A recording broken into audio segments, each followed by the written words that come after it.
I'm going to tell you about the fantastic geology exposed at Penmon on the Isle of Anglesey. What we have here is a great example of some Carboniferous limestone, and the Carboniferous period relates to a geological period in the Earth's history that began about 360 million years ago and ended around 280 million years ago.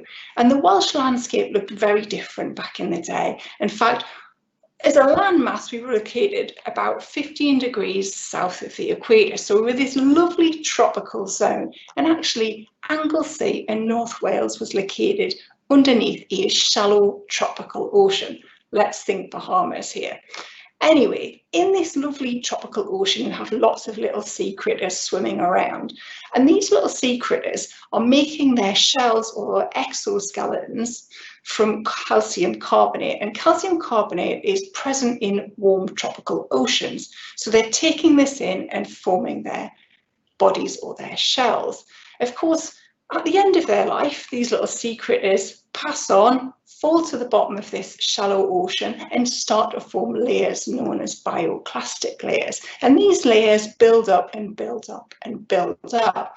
And eventually that sediment is transformed to what we call limestone. And this tells us something really interesting. It tells us that back in the day, during the Carboniferous, we had this lovely shallow ocean, and that we've got these sediments that eventually are formed into rock. But it didn't always stay shallow during this Carboniferous period. What was actually happening globally was we were exposed to an ice age, one very similar to what we've seen recently. And when I say recently, I mean last 30,000 years.